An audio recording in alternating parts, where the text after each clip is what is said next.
If a man is fortunate enough to have his wife hang out with him in a tree stand, or maybe even chase the spring turkeys with him, then he knows and understands that with that comes some of the greatest smiles and rewards the world has to offer. Every outdoorsman also has that one special game animal that is on their bucket list or just seems to create that fantasy for them everywhere they go. Having said all that, my wife is no different. Her ultimate fantasy bucket list animal has always been a big bull elk from out west. She and I both have chased elk out there in a variety of states with our bows, and while I've been able to punch a tag or two, she's come home empty-handed. So for her birthday this year, a surprise birthday at that, I was able to get a hold of a private land tag for the state of Colorado.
So I got my wish for my Colorado trip. I really wanted it to snow. So I'm really happy, but the husband...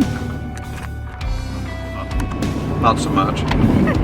If this was happening back home, people would be losing their minds. School would be closed for days. Their bread and milk would be flying off the shelves at Walmart. It would be a mess back home, but I guess this is nothing for them.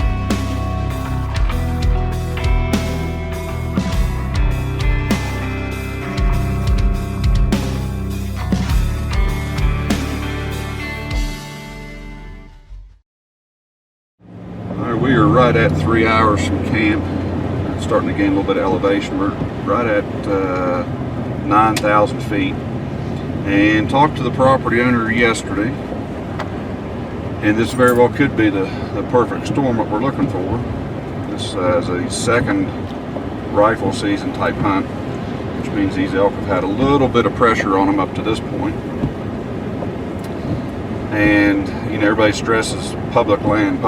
You know, you want to do a public land hunt. Well, April and I worked pretty hard for our money, and I just be quite honest with you, we're looking to have a good time and high success rate. So we were able to secure a private land tag.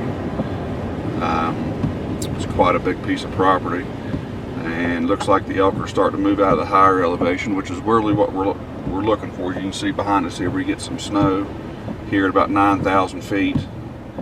The majority of his property is the 7,000 to 8,000 feet range. So with any luck, these animals are gonna pack their bags and head for the lower ground. Combine that with a little bit of pressure from the first rifle season.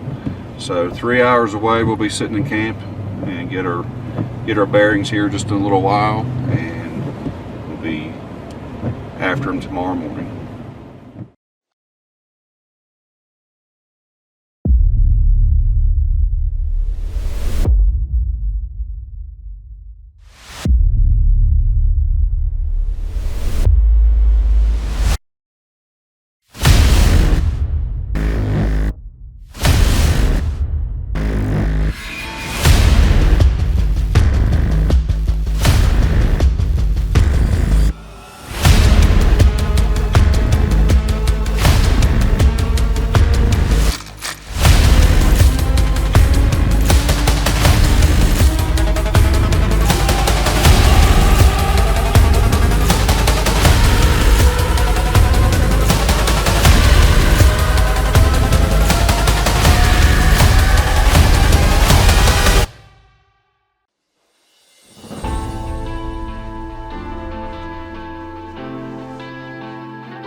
can't fill a belt without lip gloss.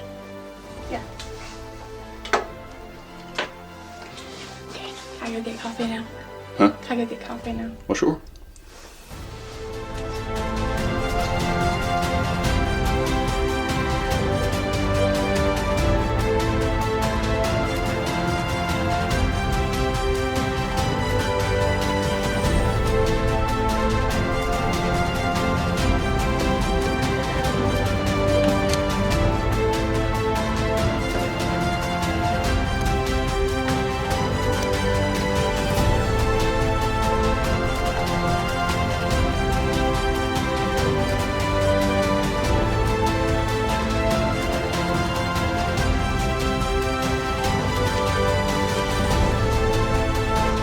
Day one started off fast and furious. After hiking to a high vantage point, we soon saw a few cows and a couple calves, with one cow even having a DNR radio collar on it.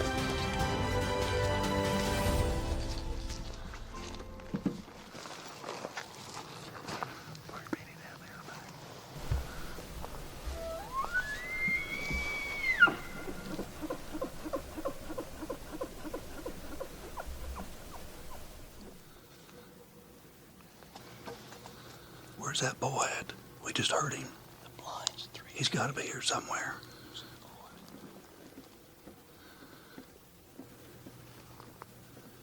Yeah, we just heard him.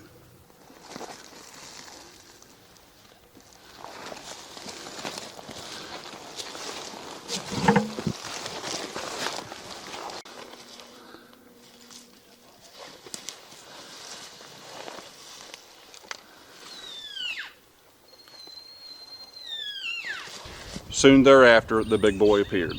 Unfortunately for April, he stood in front of the rancher's irrigation tank for what seemed like an eternity, forcing her to have to pass.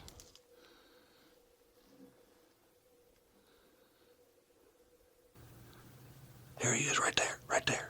Oh, that's a shooter. That's a shooter.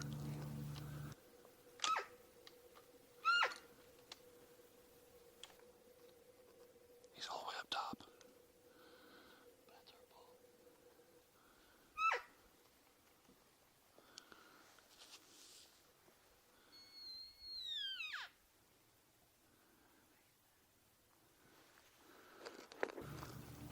Now, don't shoot in front of that tank.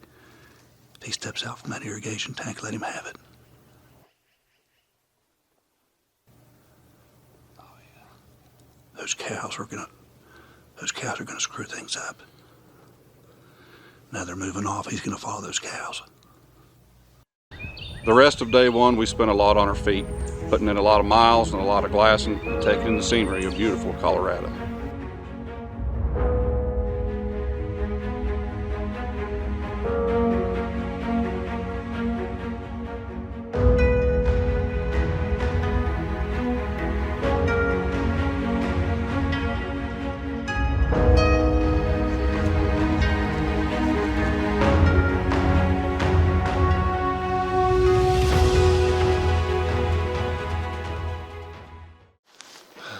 Morning of day two, April gets her wish.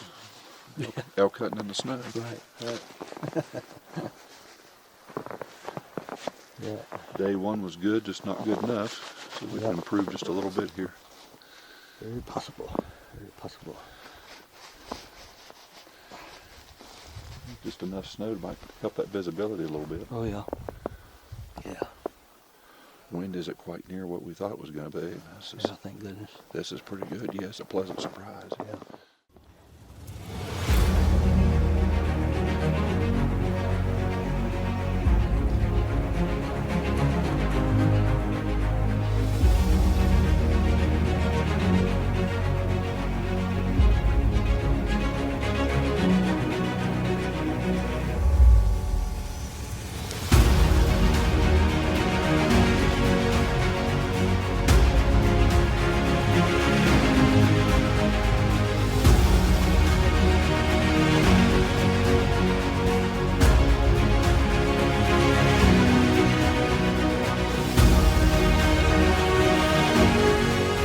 Day two started off with a bit of a surprise.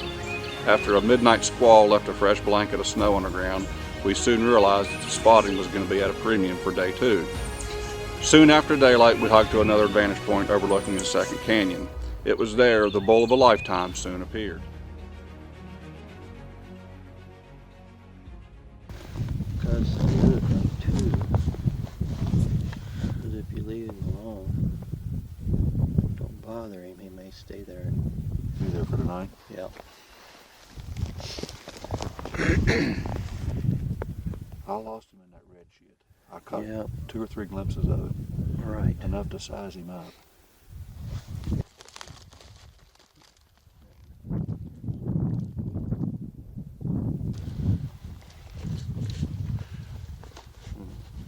Is there a way, Brent, to get to the right of him here down to? After discussing with the ranch hand on how to approach this particular elk, we soon traveled across the canyon and made our stalk.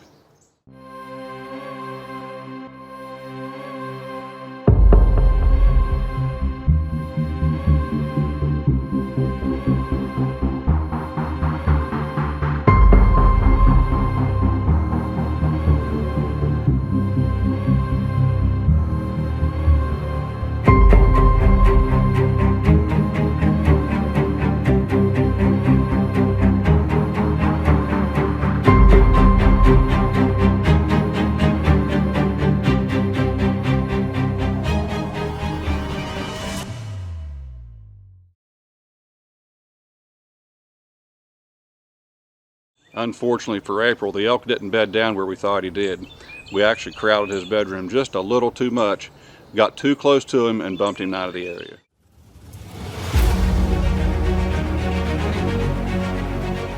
The afternoon of day 2 again involved covering a lot of terrain and putting in the miles. Late in the afternoon, April passed on one bull that had a broken left beam and another bull that just didn't quite meet expectations. As the sun set on day 2, we soon encountered the giant 7x7 on the horizon that April had encountered earlier in the day. That left us a glimmer of hope for the beginning of day 3.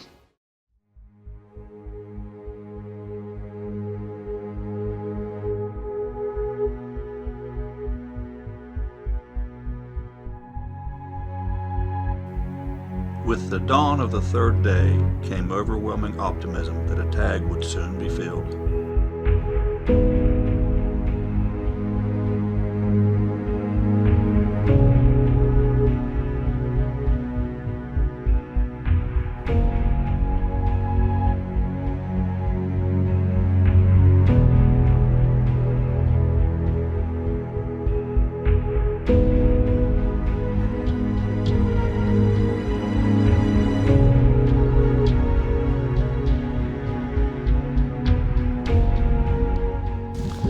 Been up here on the west hill.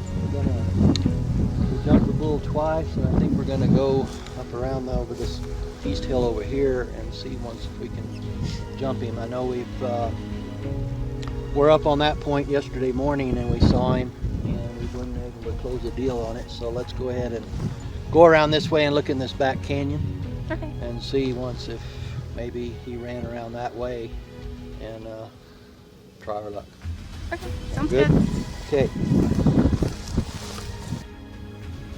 Finding the giant 7x7 proved to be the easier part of the task. Getting to him for a shot was going to require a combination of serious effort and a lot of luck. That's definitely him.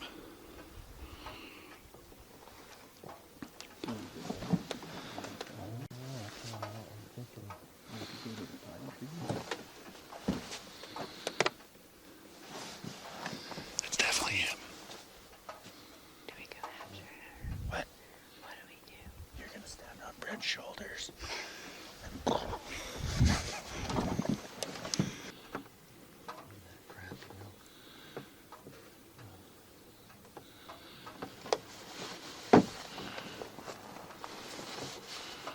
Stopped in the perfect spot.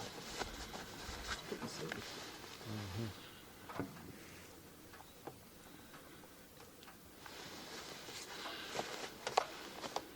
We've had him 3 times.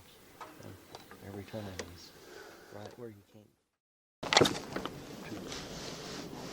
Got him?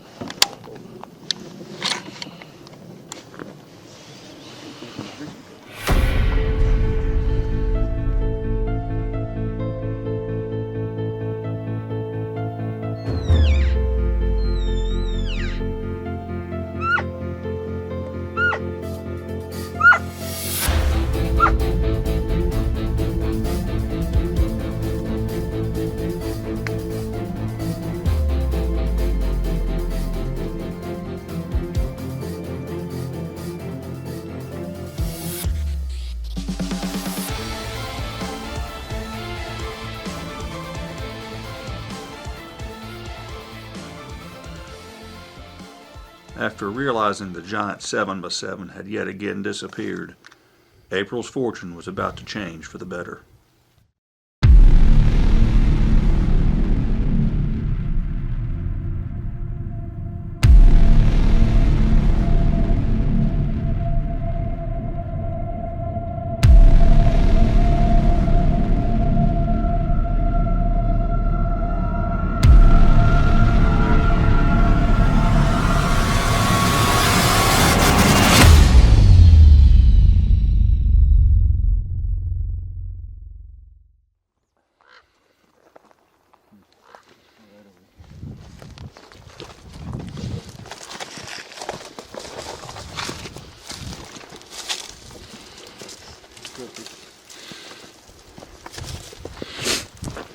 What's he look like, Brent?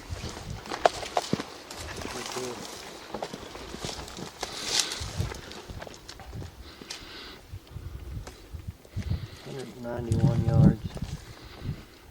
Yeah, and then takes a shot.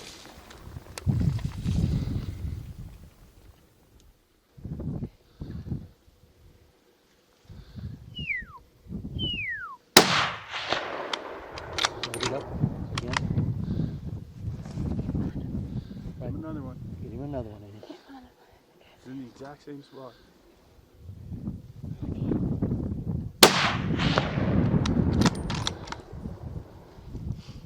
Bullets. She's got him.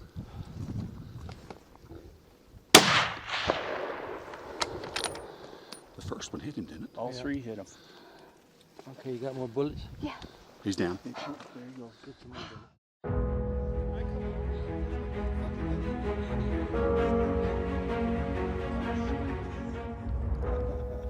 Oh, I'm so excited. Now we gotta get him Oh, I down. hear him crying. Yeah, he'll get over it. Don't forget all about that vinegar. Was that an okay one for you? Oh, yeah. It's not my fault, your Oh, bull. I'd kill Spike. That's a nice bowl. Thank you. Good for you. Good for you. Yeah, we were all Awesome. looking this way, and all of a sudden Roscoe's going, "There's one over there." Yes.